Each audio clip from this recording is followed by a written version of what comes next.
बाजीगर में आपका बहुत बहुत स्वागत है। यहाँ पर मौजूद तमाम छात्रों का बहुत बहुत अभिनंदन। ये लाल गमछे वाले, ये सफेद गमछे वाले और ये नीले गमछे वाले, तमाम छात्रों का बहुत बहुत स्वागत है। आज का मुद्दा बहुत दिलचस्प है क्योंकि चुनाव की चर्चा हो रही है। 5 राज्यों में चुनाव आने वाले हैं और बात पश्चिम बंगाल की आज हम करेंगे।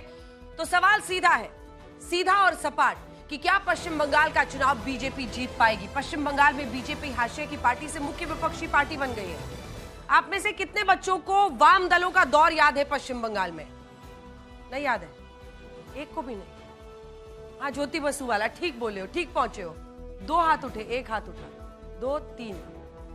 देखिए, इतिहास बन चुके हैं वहां पर वाम दल। मैं बस यही समझाना चाहती थी। बीजेपी 2011 में 0 सीट्स लाती है, 2021 आते आते 77 सीटें हो जाती हैं। लेकिन दिलचस्प यह है कि ममता बनर्जी भी ठहरती नहीं। 2011 में उनकी 184 सीटें आई थी और इस बार जब 2021 में पिछले चुनाव में वो थी, तब सोचिए 184 से वो पहुंच गई 215 सीटों पर। यानी बीजेपी भी बढ़ी 0 से 77 पर, लेकिन ममता बनर्जी भी 215 सीटों पर पहुंच गई। ये साफ बताता है कि ममता बनर्जी का किला है आज भी पश्चिम बंगाल। मजबूत संगठन उनके पास है, लोकप्रियता उनकी है। दूसरी तरफ भारतीय जनता पार्टी, प्रधानमंत्री नरेंद्र मोदी की लोकप्रियता पर क्योंकि कोई बड़ा चेहरा बीजेपी के पास इस वक्त पश्चिम बंगाल में है नहीं। 1-2 चेहरे जो है भी, वो पहले ममता बनर्जी के साथ थे। शुभेंदु अधिकारी उनके करीबी थे, बाद में बीजेपी में आकर चुनाव लड़ रहे हैं और इसीलिए आक्रामक कैंपेन बीजेपी कर रही है, घुसपैठियों के मुद्दे पर घेर रही है। इसी के साथ साथ मुर्शिदाबाद की पॉलिटिक्स अपनी जगह पर है। लेकिन इन सब के बीच सवाल सीधा है कि क्या जो दावा बीजेपी कर रही है वो इस बार के 2026 में ये चुनाव होने वाले हैं, फरवरी मार्च के बीच में ये चुनाव होगा, क्या पश्चिम बंगाल का चुनाव बीजेपी जीत पाएगी? तो यही है आज का मोशन। एक बार फिर से आपको बता दें, ये जो नीले गमछे वाले हैं, नीले गमछे वाले अपने लिए ताली बजाएं, क्योंकि आप मानते हैं कि बीजेपी नहीं जीतेगी, है ना? कंफ्यूजन नहीं है? आप लोग क्या मानते हैं? ऐसे क्या होता है? हा? ये हो भी सकता है, नहीं भी हो सकता। और आप लोग मानते हैं कि बीजेपी जीतेगी, तो बजा लीजिए ताली अपने लिए। तो ये लाल गमछे वाले सारे मानते हैं कि बीजेपी जीतेगी, लेकिन जो जोश यहाँ दिख रहा है वो वहां वोटर्स में दिखता है या नहीं, यही जानने के लिए आइए आज की बहस की शुरुआत करते। इधर वाले खुश हो गए, इधर वाले खुश हो गए, कोई तो उनके पक्ष में बोलने को तैयार है। लेकिन 3 लोगों की टीम अब आएगी। लेकिन सबसे पहले हम बुलाते हैं मंच पर अपने तीनों जजेस को। तो आइए तालियों के साथ स्वागत करते हैं हमारे तीनों जजेस, जो आज ये तय करेंगे कि बहस बाजीगर आज का कौन बनने वाला है। हमारे साथ जुड़ रहे डॉक्टर इमाम उमर अहमद इलियासी साहब, ये चीफ इमाम है ऑल इंडिया इमाम ऑर्गेनाइजेशन के। विजय त्रिवेदी जी हमारे साथ जुड़ रहे वरिष्ठ पत्रकार है। तालियों के साथ बहुत बहुत स्वागत है आपका। और भाई खास ताली बजाइए 3 ताल के ताऊ के लिए। 3 ताल के ताऊ मतलब गजब जलवा है सर। हर सप्ताह और जलवा इनका बढ़ जाता है। टीवी वालों को रहने दीजिएगा जिंदा, कि नहीं रहने दीजिएगा आप लोग जिंदा नहीं रहेंगे तो हम कहाँ रहेंगे?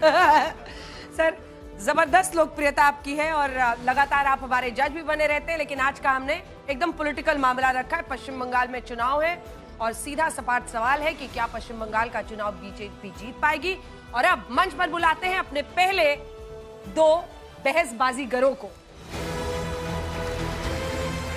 तो आइए तालियों के साथ स्वागत करते हैं। वरिष्ठ वकील है पेशे से, राष्ट्रीय प्रवक्ता है भारतीय जनता पार्टी के, सिद्धार्थ यादव। तालियों के साथ स्वागत कीजिए सिद्धार्थ यादव। भारतीय जनता पार्टी का पक्ष रखेंगे। स्वयं प्रकाश पुरोहित पक्ष रखेंगे टीएमसी का। बहुत बहुत स्वागत है, बहुत स्वागत है आप दोनों का। अपनी अपनी टीम को संभाल लीजिए और युवाओं का आप देख ही रहे हैं जोश और उत्साह, तो उसको मैच करने की कोशिश कीजिएगा। आज बहुत भार है आप दोनों पर। यहाँ पर सर आइए अपनी अपनी टीम के लिए। ये 2 इनकी टीम के लिए छोड़ दीजिए जगह, क्यों बैठिएगा उनके बगल में? यहाँ आइए, बैठिए, मोस्ट वेलकम।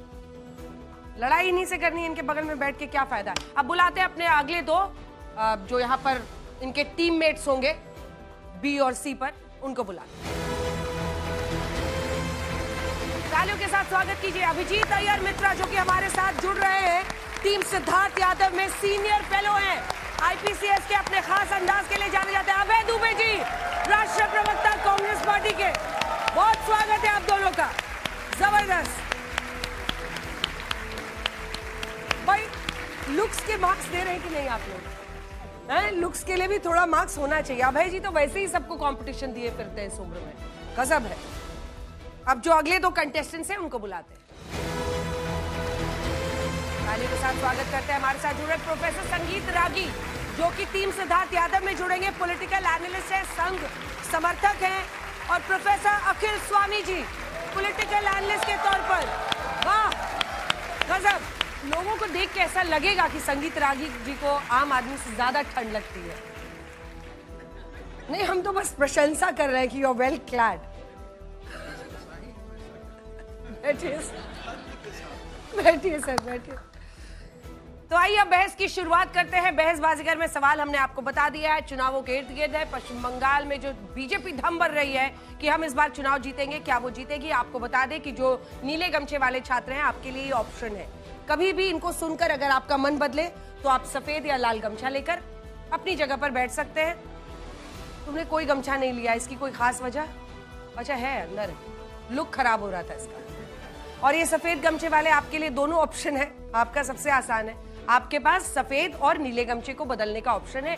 इसी से पता चलेगा कि यहाँ जो बहसबाजीगर बनने के लिए आए हुए हैं वो आपको कितना कन्विंस कर पाते हैं। तो स्वागत करते हैं अपने दोनों पहले कंटेस्टेंट्स का। बहुत बहुत तालियों के साथ स्वागत है सिद्धार्थ यादव, आइए, और स्वयं प्रकाश पुरोहित जी। 2-2 मिनट का इन दोनों को समय मिलेगा। 2-2 मिनट का, आइए सर, 2-2 मिनट का समय मिलेगा और आपको 2-2 मिनट में अपनी बात रखनी है। चलिए शुरू करते हैं आपका इस विषय पर बोलने का। क्या पश्चिम बंगाल का चुनाव बीजेपी जीत पाएगी? 2 मिनट का समय शुरू होता है अब। अंजना जी, स्वाभाविक है कि आपका विषय यह है कि भाजपा बंगाल में जीतेगी या नहीं जीतेगी। हम कहेंगे कि जीतेगी, विपक्ष कहेगा कि नहीं जीतेगी। पर इस बात में मैं जाऊं उससे पहले मैं एक महत्वपूर्ण बात पर जाना चाहता हूं। क्या बंगाल जीतेगा या नहीं जीतेगा? बंगाल पिछले 15 साल के अंदर जिस तुष्टीकरण की आग में, जिस सांप्रदायिकता की आग में, जिस विनाश की राजनीति में, जिस भेदभाव की राजनीति की भेंट चढ़ाया जा चुका है, आज बंगाल को जीतने की आवश्यकता है। पिछले 15 साल के अंदर 66,000 कंपनियां बंगाल को छोड़ करके चली गई हैं। पिछले 15 साल के अंदर बंगाल में रहने वाले लोग, चाहे फिर वो दलित हो, पिछड़े हो, वंचित हो, शोषित हो, महिलाएं हो, वो सब असुरक्षित हैं। घरों को जलाया जा रहा है, लोगों को मारा जा रहा है और सरकार चुपचाप देख रही है। आज उसको हारने की आवश्यकता है, उस सोच को, उस विचार को हारने की आवश्यकता है। अगर वो विचार हारेगा, वो सोच हारेगी, तो निश्चित तौर पर बंगाल जीतेगा। और इस बंगाल को जिताने की जिम्मेदारी ये भारतीय जनता पार्टी अपने कंधों पर लेकर के चल रही है। ऐसा कैसे है कि बंगाल के अंदर सरकार एक तरफ तो 45,000 इमामों को और मौलवियों को सरकारी भत्ता देती है और हिंदुओं को अपने घर से पलायन करना पड़ जाता है। एक तरफ तो सरकार ईद को सेक्युलर बताती है पर रामनवमी को कम्युनल बता देती है। मुर्शिदाबाद से लेकर के आसनसोल तक हिंदुओं के घरों को जला दिया जाता है, हिंदुओं को मार दिया जाता है और सरकार हाथ पे हाथ धर कर रखती है, क्योंकि वोट बैंक की कहानी है। जहां वोट बैंक की लड़ाई बंगाल को पीछे छोड़ करके आगे बढ़ चुकी हो, हमें उस सोच और उस विचार को हराना है। आज बंगाल के अंदर, जहां पर एक समय तो ऐसा था जब 2005 में ममता बनर्जी कहती थी कि 1 करोड़ घुसपैठिए बंगाल में आ गए हैं, इस्तीफा देकर के चली गई थी संसद से, आज वो बंगाल के अंदर एसआईआर होने का विरोध कर रही हैं। बंगाल के अंदर जो बांग्लादेश से हमारा जो सीमा लगती है, उसके 600 किलोमीटर के बॉर्डर की फेंसिंग होने का विरोध कर रही हैं। क्यों है ये प्रेम? कौन सा है ये प्रेम? हमने मरते हुए भारतीय जनता पार्टी के कार्यकर्ताओं ने अपनी जान देते हुए पॉलिटिकल किलिंग्स में नंबर 1 है बंगाल, मरते हुए बंगाल को सींचा है। निश्चित तौर पर इस बार भारतीय जनता पार्टी बंगाल को जिताने का काम करेगी और बंगाल में नए होगा लेकर के आएगी। ओपनिंग बैट्समैन ने बहुत अच्छे बल्लेबाजी की है।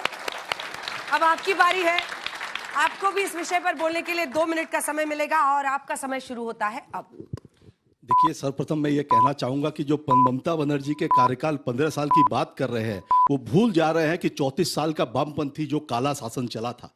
ममता बनर्जी के शासनकाल में आने के बाद जिस तरह से माओवादियों का सफाया हुआ पश्चिम बंगाल में, जिस तरह से आज सेमीकंडक्टर की इंडस्ट्रीज आ रही है बंगाल के अंदर में, आप जब वामपंथी शासन था पश्चिम बंगाल में, उस समय आपने देखा होगा कि सड़कें रात को लोग निकल नहीं पाते थे, ऐसी स्थिति थी। रोजगार और सारे जितने कल कारखाने सब में ताले लग गए थे। मगर ममता बनर्जी ने पिच तैयार की।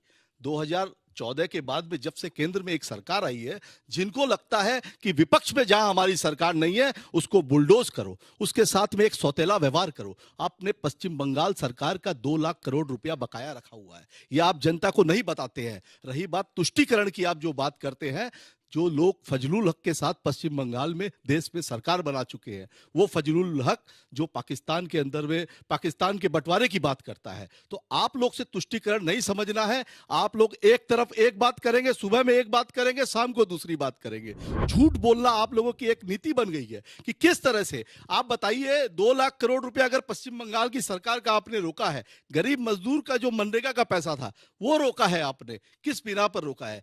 अगर अनियमितता कहीं भी होती है, अगर दूसरे राज्यों में होती है, वहां कुछ नहीं करते। आप देखते भी नहीं है कि गुजरात में क्या हो रहा है, उत्तर प्रदेश में क्या हो रहा है, मगर पश्चिम बंगाल में कहीं एक चिंगारी भी होती है, पूरा मीडिया हाउस भी लग जाता है। इनकी गलती नहीं है अंजना जी की, क्योंकि इनके भी ऊपर में कुछ ऊपर से प्रेशर होगा कि इसी मुद्दे पर बहस करनी है। बंगाल को बांग्लादेश बोला जाता है। बंगालियों के साथ, बंगाल की अस्मिता के साथ आपके नेता जाते हैं।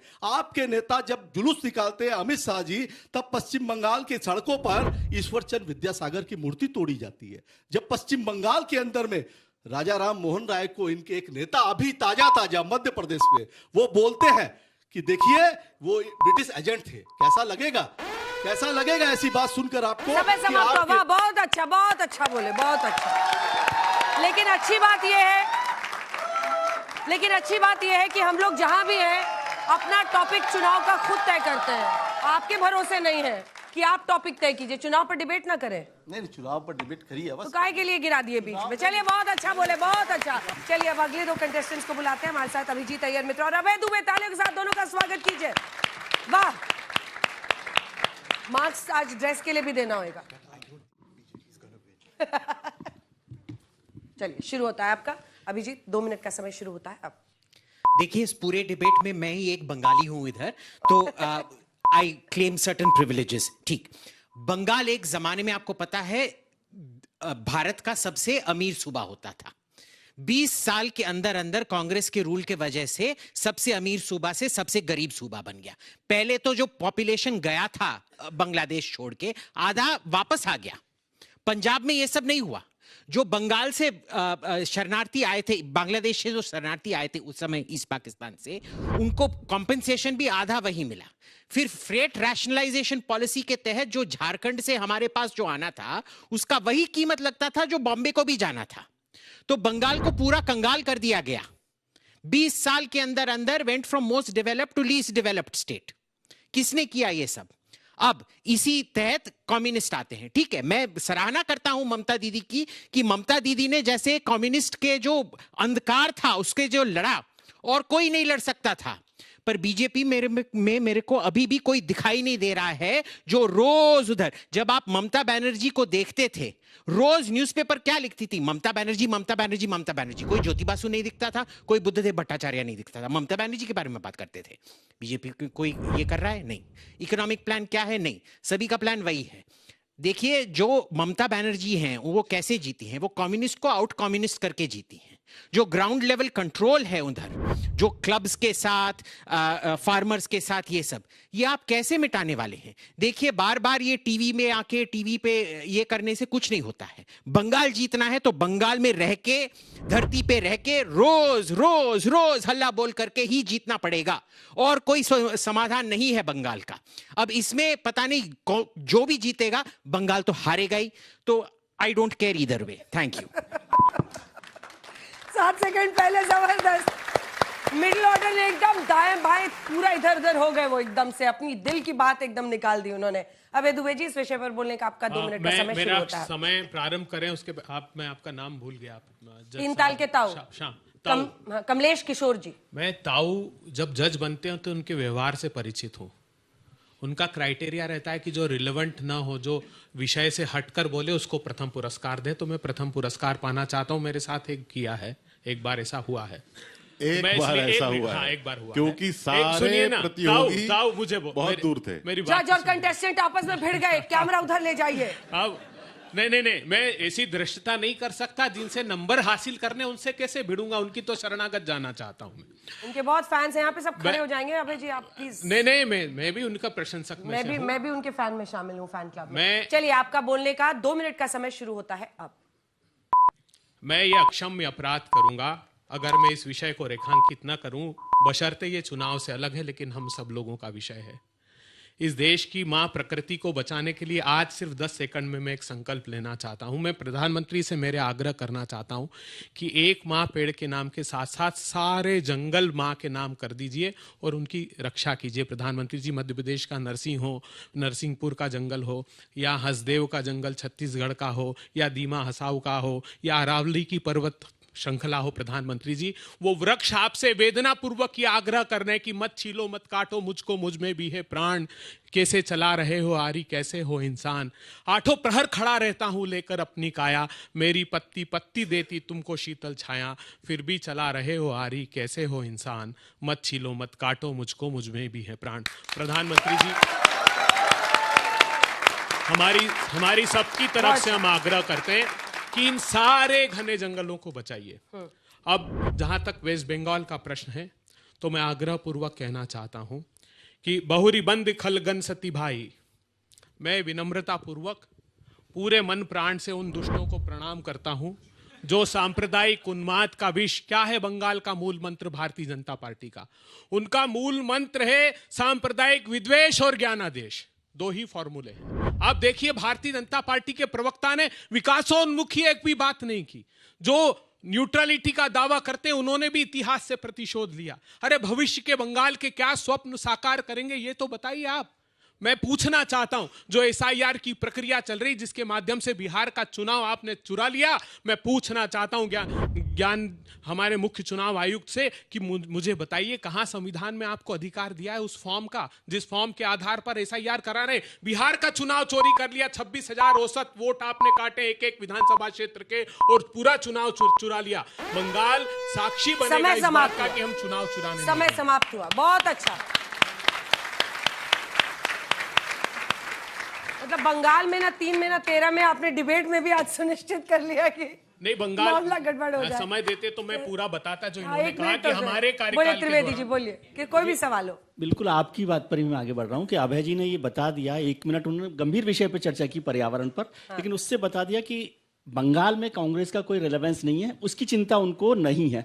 और फिर वो कांग्रेस जो है, जो सरकार है, कोई लड़ाई जो होती है वो सरकार के खिलाफ होती है ना। अगर आप आना किसकी जगह जाते हैं, ममता बनर्जी की जगह आना चाहते हैं ना, लेकिन ममता जी की बजाय बीजेपी पर बोलकर आपने पूरी तरह से बताया कि कांग्रेस का कोई बिहार चुनाव में मतलब नहीं है। बाकी इशू सारे उन्होंने गंभीर उठाए थे। नहीं, बड़ी लड़ाई है। मैं पूरा इतिहास बंगाल के विकास का साथ लेकर आया हूँ। अगली बार मौका मिला गया तो मैं बताऊंगा कि कैसे 48 से 97 अगली बार। अभय जी, आप तो जानते हैं ये वाला नियम कैसा है। ताओ, कुछ निपटाना हो इनके साथ, कुछ पुराना आपका। नहीं, मैं सोच रहा था जब ये पेड़ बचाने निकले हैं तो बंगाल का भी बचा लेंगे, पर आपने कांग्रेस वाला पेड़ या समय आपने बिल्कुल अवॉइड किया बंगाल में घुसना। नहीं। इमाम साहब, आपको कुछ बोलना है? दोनों में से किसी को?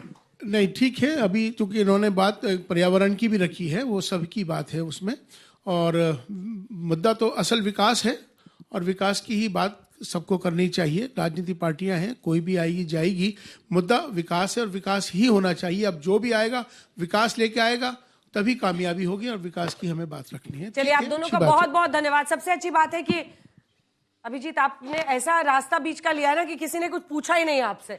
अब मैं बच्चों के बीच जा रही हूँ क्योंकि युवा नेता तुम ही हो कल के। एक दोनों हिस्से से कौन बन रहा है? इधर से युवा नेता कौन बोलेगा? आप आएंगे? आइए आइए आइए आइए। और इधर से कौन आ रहा है? आइए, फटाफट आइए, जल्दी से तालियां बजाइए भाई इनके लिए। जबरदस्त। और मेरे साथ आइए। तो आप दोनों को 45 सेकंड मिलेगा जिसमें आपको अपनी बात रखनी है और इसी विषय पर बोलना है। बात चुनावों की है। आइए, आप यहां आ जाइए, अपना परिचय दीजिए। टोपी एकदम सही बैठाइए एक बार में। मेरा नाम नितेश तिवारी है। मैं ITC स्कूल ऑफ मैनेजमेंट में गाजियाबाद में अभी PGDM परस्यू कर रहा हूँ। ठीक है, तिवारी जी इधर है और इधर सिद्धार्थ चौधरी जी इधर है। ITS से मैनेजमेंट। वाह, बहुत अच्छा। दोनों मैनेजमेंट के स्टूडेंट्स हैं, तालियां बजाइए भाई एक बार। छात्र राजनीति से आपका कुछ लेना देना है या नहीं? मैं आपका अखिल भारतीय विद्यार्थी परिषद से नगर मंत्री हूँ। यह लीजिए। और आप? स्टूडेंट। वाह, चलिए आपका तिवारी जी इस विषय पर बोलने का 45 सेकंड का समय शुरू होता है अब। तो बंगाल में जैसे कि हम देख सकते हैं, ममता बनर्जी ने बंगाल की ये हालत कर दी है कि वहाँ का जो पुलिस प्रशासन है इस हालत को भी नहीं संभाल पाता। जैसे वहाँ के जो मुसलमान हैं, हिंदू भाइयों और बहनों पे काफ़ी अत्याचार कर रहे हैं और यहाँ इवन पुलिस वालों को भी वहाँ मारा जा रहा है, लेकिन वहाँ की जो प्रशासन है और जो वहाँ की सरकार है उस पर कोई कार्रवाई नहीं कर पा रही। और बांग्लादेशी घुसपैठिए दिन पर दिन कहीं ना कहीं बंगाल में बढ़ते जा रहे हैं और कहीं ना कहीं वो बांग्लादेश बनने की हालत में है। उस पर भी हमारी प्रशासन, वहाँ की जो सरकार है ममता बनर्जी की, उस पर कोई कार्य नहीं कर रही है। फिर सबसे बड़ा मेन मुद्दा है वहाँ का लॉ, जो ममता बनर्जी से किसी प्रकार से संभाला नहीं जा रहा है।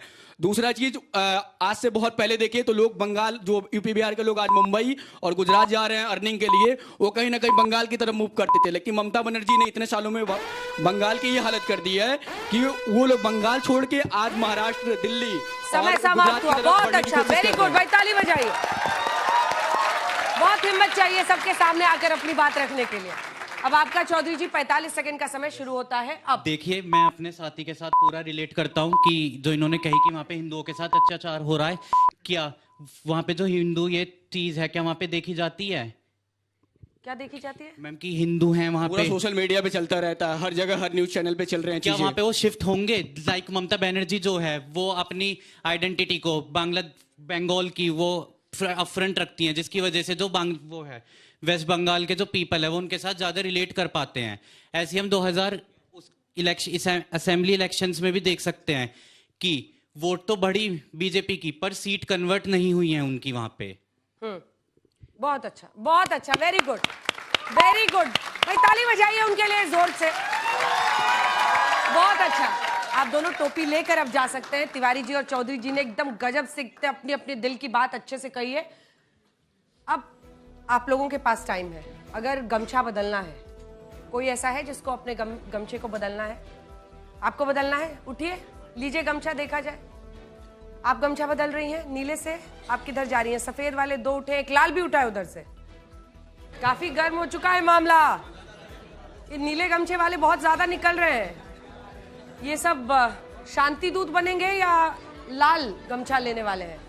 देखिए, इसको ऐसे मत जोड़िए, अपनी विचारधारा है, बच्चे हैं अपना कर रहे हैं, बीच से कोई बच्चा धीरे से दल बदलू कह रहा है। चलिए अब हिसाब किताब लगाया जाए। कितने लोगों ने सफेद गमछा ले लिया नीले से? नीले से 2 लोगों ने। और कितनों ने नीले से लाल ले लिया? भाई तुम तीनों गमछा समेट के जाओगे क्या आज? 2 गमछा ले लिए हो। कितनों ने नीले से लाल गमछा लिया? जल्दी से हाथ उठाइए। ठीक है, 1 2 3 4 5 6 7। और कितनों ने नीला गमछा लिया बदल के? अभी मेहनत करनी पड़ेगी दुबे जी, आपको थोड़ी सी मेहनत और करनी पड़ेगी। चलिए अगले जो 2 कंटेस्टेंट्स हैं उनको बुलाते हैं, प्रोफेसर संगीत रागी और प्रोफेसर अखिल स्वामी जी। तालियों के साथ आप दोनों का बहुत बहुत स्वागत है।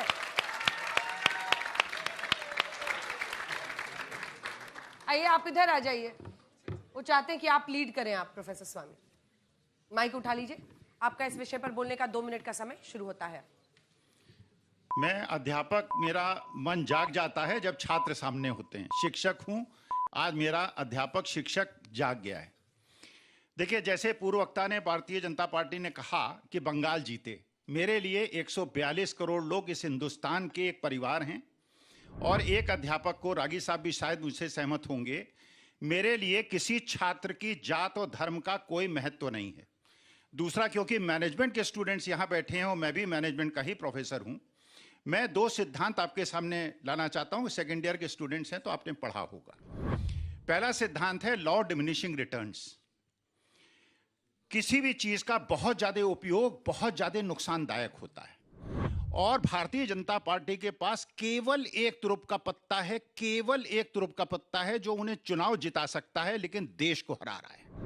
मेरा वानप्रस्थ खत्म होने वाला है, 1.5 साल के बाद संन्यास आ जाएगा, शुद्ध सनातनी हूं और मुझे इस बात का बड़ा दुख है, अपनी जवानी में मैंने वो हिंदुस्तान देखा है कि प्रयागराज का रहने वाला हूं। प्रयाग स्टेशन में हिंदू, मुसलमान, सिख, ईसाई लाइन लगा के सैनिकों को सलाम करते थे और एक परिवार की तरह रहते थे। आज इन लोगों का प्रयास केवल एक है, हिंदू मुसलमान को तोड़ के, और जिस प्रकार का दूसरा सिद्धांत बताता हूं जो न्यूटन का थर्ड लॉ है, जितना ज्यादा प्रहार करेंगे उतना ज्यादा प्रतिकार होगा। और पूरे वर्ल्ड के अंदर आप जो देख रहे हैं, न्यूजीलैंड के अंदर देख रहे हैं, बांग्लादेश के अंदर देख रहे हैं, और मेरे हिंदू भाई बहन 5 करोड़ विश्व के कोने कोने में रहते हैं, जहां मुसलमान मेजॉरिटी में है, जहां क्रिश्चियन मेजॉरिटी में है। यहां बैठे हुए जितने बच्चे हैं, मुझे कोई इंटरेस्ट नहीं है उनका धर्म और जाति जानने का। 142 करोड़ का ये परिवार एकजुट हो, और जो भी हमें बांटने का प्रयास करता है वो देश विरोधी है। शुद्ध सनातनी हूं, 48 साल पहले शादी हुई है, अग्नि के जो फेरे लिए थे आज तक निभा रहा हूं, और जो शादी करके बीवी को छोड़ दे उसको मैं सनातनी नहीं मानता।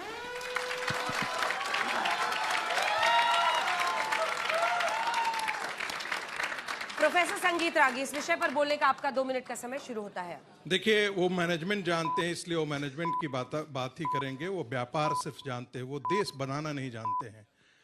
भारत सिकुड़ करके अफगानिस्तान से इतना छोटा हो गया है, गजवाए हिंद जिसे कहते हैं। हिंदू मुसलमान हम नहीं जानते हैं, तो जरा बांग्लादेश में जाकर के देखिए कि क्या हो रहा है।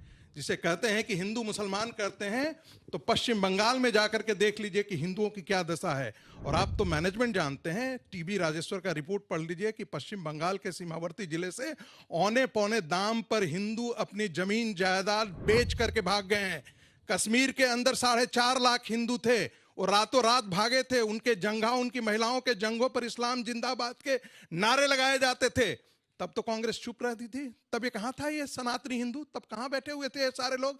इसके अतिरिक्त कोई भी उसका प्रतिकार करने के लिए नहीं जाता, कोई भी नहीं बोलता है। इसलिए ये बात नहीं बोलिए कि यहां पर बीजेपी सिर्फ हिंदू मुसलमान करती है। रोया रही बात जीतने की, भारतीय जनता पार्टी जीत सकती है। अरविंद केजरीवाल, मुझे लगता था कि पिछली बार भी भारतीय जनता पार्टी को इसलिए नहीं आई कि उनको लगा नहीं था कि ये जीत जाएगी। अरविंद केजरीवाल ने हराया, और उस समय अरविंद केजरीवाल की पार्टी को उतना समर्थन नहीं मिला था। दूसरी बात, उसको अरविंद केजरीवाल पूरे वोट बैंक के साथ, एक बड़े वोट बैंक के साथ आए। मुझे लगता है कि भारतीय जनता पार्टी का भविष्य इस चुनाव में बेहतर होगा। पिछली बार यदि देखेंगे कि 39% भारतीय जनता पार्टी को वोट था, और इनको 46% के आसपास लोकसभा के आए। 143 ऐसी सीटें हैं जहां पर भारतीय जनता पार्टी पिछले 3 चुनावों में जीती है। अभी भी जहां पर मुख्यमंत्री जीती है, लोकसभा का चुनाव हुआ और जहां से मुख्यमंत्री जीती है, वहां पर मार्जिन जानते हैं उस कॉन्स्टिट्यूएंसी है, मात्र 8000 का रह गया है। इसलिए भारतीय जनता पार्टी की पूरी संभावना है। और जिसे आप हिंदू मुसलमान कहते हैं, वो गजवाए हिंद के खिलाफ एक पॉलिटिकल हिंदुइज्म का, पॉलिटिकल इस्लाम और पॉलिटिकल क्रिश्चियनिटी के खिलाफ संघर्ष। समय समाप्त हुआ। वाह, अपनी अपनी टीम के लिए बहुत अच्छी बल्लेबाजी दोनों ने की है। आप दोनों अपनी जगह पर जा सकते हैं, और जो शुरुआती बल्लेबाज थे वो पहले से आ जाएं, ओपनिंग बैट्समैन। कुछ आप लोगों को इन दोनों से पूछना हो, फिर एक एक सवाल लेंगे, और फिर इनको रिबटल राउंड में टाइम मिलेगा 1-1 मिनट का। कुछ पूछना हो सिद्धार्थ यादव जी से, या फिर सिद्धार्थ जी से सवाल है कि इन्होंने कहा कि हमारे कार्यकर्ताओं ने कैसे चुनाव में बंगाल की धरती को खून से सींचा है। फिर क्या किया आपने? फिर अगले चुनाव में आप उन्हें याद करते हैं, और उनको कैसे भरोसा दिलाएंगे कि इस बार भी सींचना है? पहला। और दूसरा ये कि अभिजीत जी ने इस पे थोड़ी सी उसकी तरफ इशारा किया था कि ममता बनर्जी अब नीतीश कुमार की तरह है। जो आरोप अभी आप लगा रहे हैं ममता बनर्जी पे, वो आरोप विपक्ष ने नीतीश कुमार पे लगाए थे कि आपका 15 साल का कुशासन है। पर सबको यही याद रहता है कि किससे छुटकारा दिलाया था इसने। और वही बात ममता बनर्जी, उसको कैसे काटेंगे आप? उसके लिए आपकी क्या योजना है? आप बोलते रह जाएं, पर ममता बनर्जी एक तरह से कहिए जनता एहसानमंद महसूस करती है। कितना खराब रहा होगा वामपंथियों का शासन, हम लोग छोटे थे तब। नहीं, मैंने यहाँ पूछा ऑडियंस से कि आप में से कितने बच्चों को वामपंथ का शासन वहां याद है? 2 बच्चों ने हाथ उठाया। किसने किसने हाथ उठाया? 2।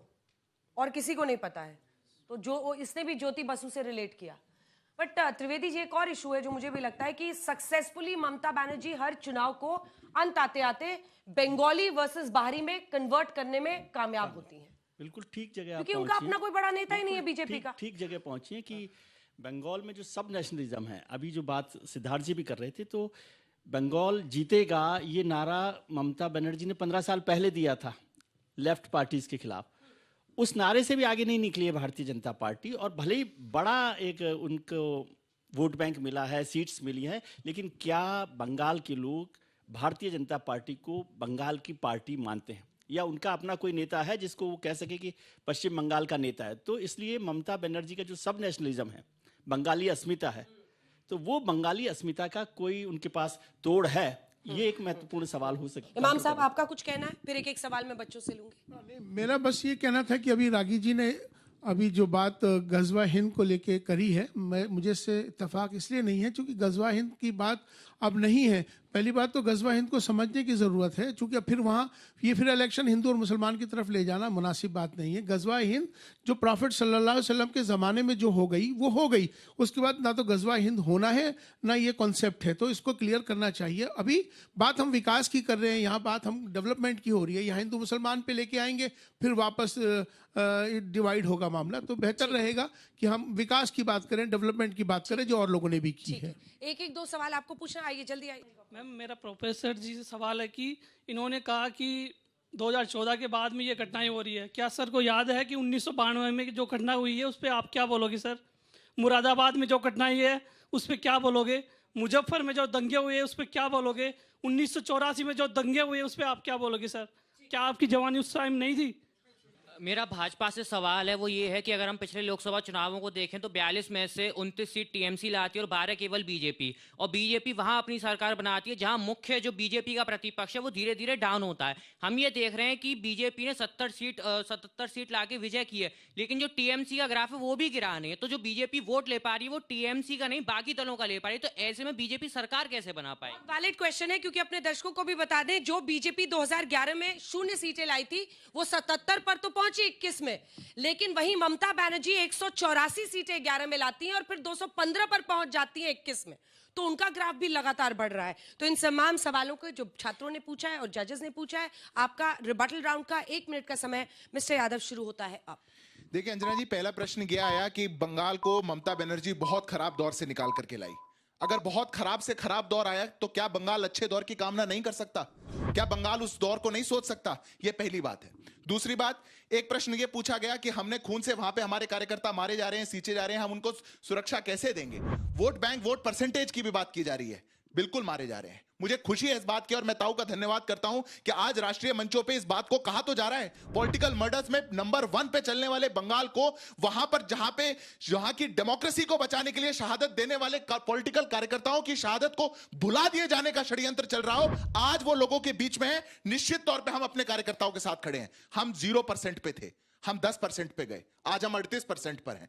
समय बहुत दूर नहीं है। लोकतंत्र में जनता जनार्दन सबसे बड़ी होती है और जनता जनार्दन ऐसे दौर को उखाड़ के बाहर फेंकेगी। पर हिंदू मुसलमान का जो बार बार आरोप हम पे लगाया जा रहा है, सांप्रदायिकता का बार बार आरोप जो हम पे लगाया जा रहा है, कहा जा रहा है कि विकास पर बात क्यों नहीं करी जा रही? बिल्कुल करिए। पीपीआरसी की रिपोर्ट है कि 97% इंडस्ट्रीज निकल करके चली गई है। मैं बस 10 सेकंड ले रहा हूं। 97% इंडस्ट्रीज निकल करके चली गई हैं। पर सांप्रदायिकता का आरोप तब लगाइएगा जब 2017 में रामनवमी के लिए कोर्ट जाना पड़ता है, मुहर्रम के लिए नहीं जाना पड़ता। कहा जाता है सांप्रदायिक समय समाप्त हुआ। जब कोर्ट को कहना पड़ता है कि आप जा सकते हैं। गुरुदेव कट हो जाएगा और जजेस मार्क्स भी काटेंगे। पुरोहित जी, आपका बोलने का समय शुरू होता है। 1 सेकंड टाइमर लगा दो, आपका 1 मिनट का समय शुरू होता है अब। देखिए, जिस तरह से अभी बात हो रही थी एसआईआर में वोट परसेंटेज कटने की, हमारे वोट मार्जिन कम थे, तो मैं आपको बता देता हूं कि मैं खुद जिस विधानसभा से आता हूं, 2021 के चुनाव में 1,97,000 वोटर थे उसमें, और करीब 95,000 से 1 लाख वोटर की पोलिंग हुई थी। टीएमसी का कैंडिडेट 12,000 वोट से जीता था। मगर आज जब ये एसआईआर का प्रणाली जब खत्म हुई है, उसके बाद में वहां पर वोट रह गए 1,30,000। तो वो 1,30,000 में से 70,000 जो मर गए, उन सब वोटरों को आप गिन रहे हैं कि वो वोट बीजेपी में ही आ जाएंगे। ऐसा नहीं है, ये भूल जाइए। ममता बनर्जी जो जीतती है, 94-95 जो प्रकल्प है उनके नाम पर, जैसे लक्ष्मी भंडार का आपने विरोध किया। धर्म की बात करते हैं आप। जब जगन्नाथ धाम का मंदिर बना और उनका प्रसाद जब बांटा गया, आपके लीडर ऑफ अपोजिशन शुभेंदु अधिकारी उस प्रसाद को हराम कहते हैं। शर्म आनी चाहिए। ये दोहरा हिंदुत्व की बात करते हैं आप हिंदुत्व को बेच रहे हैं। आप धर्म के नाम की राजनीति करते हैं, धर्म को बेचते हैं, राम के नाम को बेचते हैं, जय जी राम जी जैसे शब्द लेके आते हैं। आप रविंद्रनाथ टैगोर और बंकिम चंद्र चट्टोपाध्याय उन लोगों की आपको नफरत बुराई करते हैं, उनकी बुराई करते हैं। आपके नेता राम को मुसलमान बता देते हैं और आप हिंदू मुसलमान की बात कर रहे हैं। बहुत अच्छा पुरोहित जी, आपने भी दोनों ने रिबेटल राउंड में बहुत अच्छा बोला, जबरदस्त। आप दोनों अपनी जगह पर जा सकते हैं। मतलब आप लोग अपनी टीम के लिए भी ताली नहीं बजा रहे जोश के साथ। मुझे यहाँ खड़े होकर ज्यादा जोर से बजाना पड़ रहा है सबके लिए तालियां। स्वयं प्रकाश जी ने आज पहली बार मैंने सुना मंच पर, टीएमसी के स्पोक्स पर्सन है, फिर भी कहा कि एसआईआर जो हो रहा है उसमें दोनों के कट रहे हैं। दोनों के कट रहे हैं बोला आपने? इन्होंने कहा कि वो बीजेपी। चलिए अभिजीत अय्यर मित्र, अभय दुबे, तालियों के साथ दोनों को स्वागत कीजिए यहाँ पर। आइए जल्दी से एक मिनट का रिबेटल राउंड। और अभिजीत जी के बारे में अभी तक टीम सिद्धार्थ यादव समझ नहीं पाई है कि वो हमारे साथ है या हमारे खिलाफ है। मैं बंगाली हूँ, सबके खिलाफ हूँ। चलिए अभिजीत जी, आपका इस विषय पर रिबेटल राउंड का 1 मिनट का समय शुरू होता है। अब देखिए अभी तक क्या बोला गया है, ये सांप्रदायिकता है। सांप्रदायिक भाई, बंटवारा, बंगाल का बंटवारा किस इस पे हुआ था, किस आधार पे हुआ था कि हम मच्छी खाते हैं या हम सब्जी खाते हैं? शाकाहारियों और मच्छाहारियों के बीच में हुआ था क्या? वो भी बंटवारा रिलीजन के तौर पर ही हुआ था ना। फिर जो 1971 में जो कत्लेआम हुआ था वो किसके इस पे हुआ था? जो मटन खाते हैं और मटन में हल्दी डालते हैं और जो मटन में मिर्च डालते हैं उस पे हुआ था क्या? नहीं, इसी सांप्रदायिक तौर पर ही हुआ था ना। तो सब कुछ जो बंगाल में होता है वो सांप्रदायिक तौर पर ही होता है। इश्यू ये है कि अगर हर दिन आपको वही दाल चावल मिल रहा है, तो अगर एक पार्टी जीतना चाहता है उसको बोलना चाहिए कि भाई मैं तेरे को पालक चावल दूंगा या दाल माखनी दूंगा। अगर आप वही बात फिर से करते रहेंगे तो आप कैसे जीत पाएंगे भाई? कोई जैसे उन्होंने बोला ना डिमिनिशिंग रिटर्न्स का लॉ चल रहा है। दूसरी है अच्छे दौर की जो कामना है, ये अच्छा दौर कौन दिखा रहा है? लास्ट बंकिम चंद्र चटर्जी का आप आनंद मठ पढ़ लीजिए, उसमें आप जो भी बोलेंगे, it is nothing to do with the British, it is about an uprising against the nawab of Bengal. तो वो क्या वो कम्युनल थे?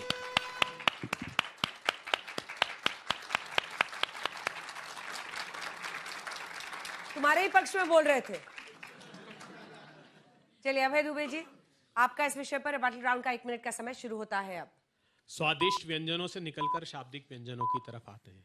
बंगाल का उत्कृष्ट जो काल था वो कांग्रेस पार्टी का कार्यकाल माना जाता है बंगाल के लोगों के द्वारा। 1948 बीसी राय से लेकर सिद्धार्थ शंकर रे तक वो 30 वर्ष बंगाल के स्वर्णिम काल के गिने जाते हैं। मैं इसलिए कह रहा हूं कि हिंदुस्तान का सबसे बड़ा मैन्युफैक्चरिंग हब उस कार्यकाल के दौरान वेस्ट बंगाल था। हिंदुस्तान का सबसे बड़ा पोर्ट अगर कोई गिना जाता था आधुनिक पोर्ट, तो वो वेस्ट बंगाल का गिना जाता था। हिंदुस्तान में सबसे पहले अगर आईआईटी की स्थापना हुई 1951 में, तो आईआईटी खड़गपुर की स्थापना हुई। हिंदुस्तान का स्वर्णिम काल उस समय का इसलिए गिना जाता है कि वहां के कांग्रेस पार्टी के मुख्यमंत्री बीसी राय के नाम से WHO ने नेशनल हेल्थ डे की घोषणा की। वो इसलिए की क्योंकि स्वास्थ्य सेवाओं का आज जो मॉडल है वो बुनियादी रूप से वेस्ट बंगाल से निकला हुआ है। तो वेस्ट बंगाल बहुत उत्कृष्ट भूमि विकास की थी, मगर दुर्भाग्य से दोनों राजनीतिक दल, एक राजनीतिक दल औद्योगिक घरानों से और औद्योगिक विकास से प्रतिशोध लेता है और एक राजनीतिक दल है जो वैमनस्य की आग में वेस्ट बंगाल को डालता है। लगातार भारतीय जनता पार्टी के रही घुसपैठी है। 10 सेकंड सिर्फ मैं एक टाइम एक्सटेंशन चाहता हूं। भारतीय जनता पार्टी के कार्यकाल और कांग्रेस के कार्यकाल, घुसपैठिए को 2009 में 10,602 बाहर किया, 2010 में 6,290, 2011 में 6,761, 2012 में 6,553, 2013 में मतलब 35,000 घुसपैठिए बाहर किए और इन्होंने 4,000 10 साल में। और राग लापते प्रधानमंत्री जी आप चिंता कीजिए ना कि ममता बनर्जी कहां से निकली? कांग्रेस पार्टी से। बिल्कुल ठीक है। तो आप इतिहास में डुबकी लगा रहे हैं, लेकिन ममता बनर्जी तो आप ही से निकली। अटल बिहारी वाजपेयी भी कांग्रेस के कार्यकर्ता थे, हेडगेवार भी कांग्रेस पार्टी के कार्यकर्ता थे, सेंट्रल नागपुर के कार्यकर्ता। सुन लीजिए, लेकिन जो बरतानिया हुकूमत के साथ गए उन्होंने संघ बना लिया। जो सांप्रदायिक उन्माद फैलाना चाहते थे वो जनसंघ और भारतीय जनता पार्टी में चले गए। फजलुल हक के साथ सरकार किसने बनाई? ये लोग आरोप लगा रहे हैं मुझ पर कि मैं आपको ज्यादा टाइम दे रही हूं। 1940 में पाकिस्तान का प्रस्ताव पड़ा। जो स्वर्ण काल था सिद्धार्थ शंकर रे जी तरीका जो अभी बोल रहे थे वो इतना स्वर्ण था कि उसके बाद जब तक कांग्रेस ने अपना नाम नहीं बदला वो वापस ही नहीं पा पाए। इतना अच्छा स्वर्ग काल आपने सुना है, वो स्वर्ण काल नहीं था, स्वर्ग काल था। आप दोनों का बहुत बहुत धन्यवाद, तालियों के साथ अभिनंदन। दोनों मिडिल ऑर्डर ने जबरदस्त बल्लेबाजी की है, बहुत अच्छा। अब आखिरी दोनों वक्ताओं को फिर से बुलाते हैं, प्रोफेसर संगीत रागी, प्रोफेसर अखिल स्वामी। मैं तो सोचती हूँ दोनों प्रोफेसर क्लास में पढ़ाते होंगे तो उस क्लास में बैठ के सुनना चाहिए कि इनकी विचारधारा भी हावी रहती है। ये तो वहां पे एकदम ही कर देते होंगे मामला। दोनों के लिए बोला मैंने। चलिए प्रोफेसर स्वामी, आपका रिबटल राउंड का 1 मिनट का समय शुरू होता है। देखिए, एक प्रश्न पूछा था छात्र ने और एक इच्छा व्यक्त की थी जज साहब ने। बच्चे ने जो प्रश्न पूछा कि सांप्रदायिकता, पुराने किस्से उन्होंने बताए। देखिए, बचपन में मैं बड़ा नटखट था, मेरी माँ बहुत मारती थी, बड़ी पिटाई की है उसने, हर तरह से पिटाई की है, और आज उस माँ को मैं मिस करता हूँ। देखिए, मेरे को याद आते हैं वो अशफाकुल्ला खां जो फांसी पे चढ़ गए थे और राम प्रसाद बिस्मिल जो दोस्त थे। मुझे अब्दुल हमीद याद आते हैं, मुझे बिस्मिल्लाह खां याद आते हैं, मुझे अच्छे मुसलमान और हिंदू याद, खराब हिंदू याद नहीं आते। मुझे ललित मोदी, नीरव मोदी, मेहुल चोकसी याद नहीं आते। वो राष्ट्र विरोधी लोग हैं, पहली बात। दूसरी बात, विकास की बात। देखिए, फाइनेंस का प्रोफेसर हूं, फाइनेंस जो बच्चे पढ़ते होंगे वो बताएंगे। अगर आपके घर की इनकम 1 लाख रुपए है और आपने कोई लोन नहीं लिया है, आपकी एक अर्थव्यवस्था है। अगर आपकी इनकम 1 लाख ही रहे और लोन आपके 5 करोड़ के हो जाए, आपका घर डेट ट्रैप में आ जाएगा।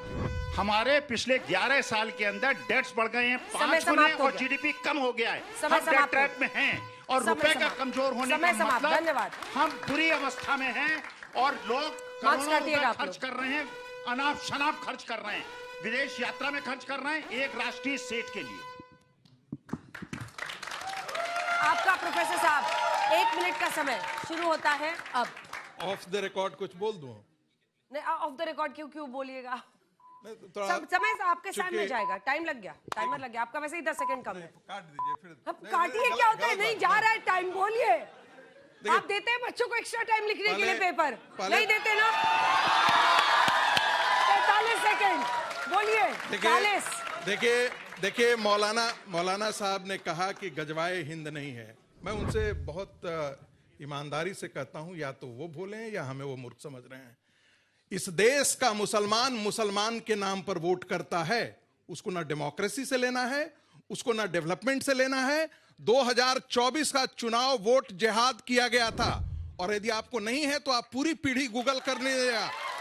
आप आंकड़े देखिएगा, जहां मुस्लिम 90% और 100% है, वहां भारतीय जनता पार्टी को 2 वोट मिला है, 3 वोट मिला है। नरेंद्र मोदी ने क्या बिगाड़ दिया था भाई? क्या उखाड़ लिया, खराब कर दिया था?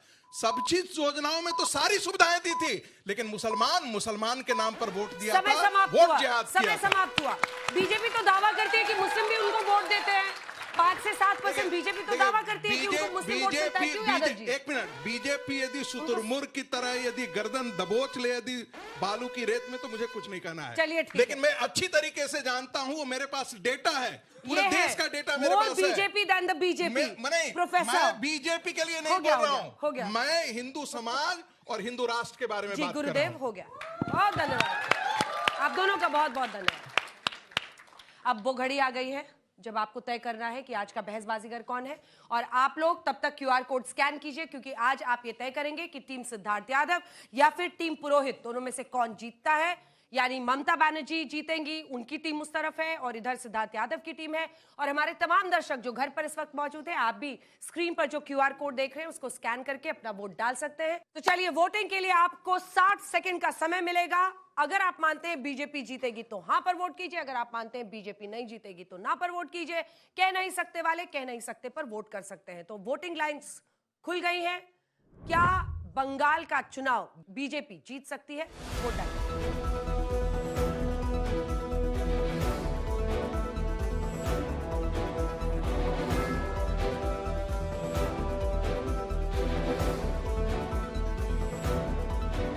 फिलहाल 58%, 59% के साथ हाँ वाले आगे हैं। कह नहीं सकते वाले आज बड़ी ईमानदारी से 11% दिख रहे हैं, और इतने ही मुझे लगता है यहाँ बैठे भी हैं। आज उन्होंने ईमानदारी दिखाई है। 32% नहीं वाले हैं। और 30 सेकेंड अब बचा है वोट डालने के। क्या बंगाल जीत पाएगी बीजेपी? 55 और 34 मामला आ गया है, 56 और 33। आखिरी के 20 सेकंड बचे हैं जिसमें अब आप अपना वोट डाल सकते हैं। हमारे तमाम दर्शक जो घर पर भी शो देख रहे हैं, आप भी इस पर वोटिंग कर सकते हैं। हम आपके भी जो नंबर्स आएंगे वो भी स्क्रीन पर दिखाएंगे। आखिरी के 10 सेकंड। 8 7 6 5 4 3 2 1 और इसी के साथ टीम सिद्धार्थ यादव जीत गई है 55% वोटों के साथ।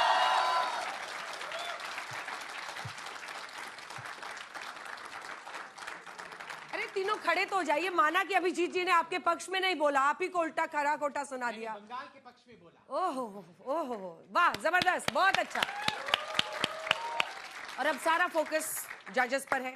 आप लोग बताइए कौन जीता, क्यों जीता, किसने अच्छा बोला, कौन है आज का बहसबाजीगर? अभिजीत अय्यर मित्रा साहब को हमने कहा है, वही बोले बंगाल पे। क्योंकि वो वही बोले बंगाल बंगाल पर, वो और बंगाल अंबेडकर पर भी बोले वही हैं। बोले। और मुझे उनका दाल मखनी वाला हिस्सा बड़ा अच्छा बड़ा लगा। अच्छा था दाना जी। तो कम से कम अभिजीत ग्लासेस पहन के, हाँ भाई, स्टाइल में पूरी इनकी तस्वीर लीजिए भाई, पूरा चश्मा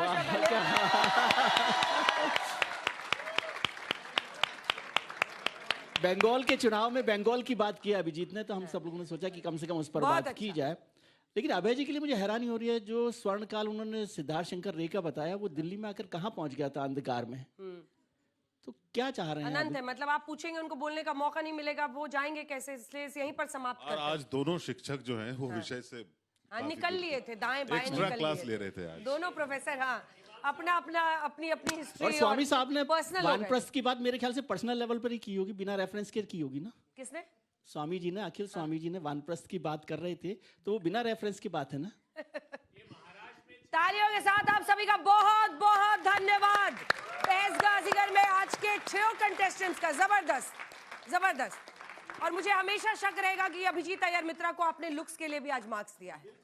इसी शक के साथ आज के, क्योंकि हर रिजल्ट के बाद आजकल शक भी एक रवायत इस देश में बन चुका है। आप सभी का बहुत बहुत धन्यवाद। बहसबाजीगर में आज के लिए इतना ही। अगले शनिवार आपसे फिर होगी मुलाकात। देश दुनिया की बाकी खबरों के लिए देखते रहिए आज तक।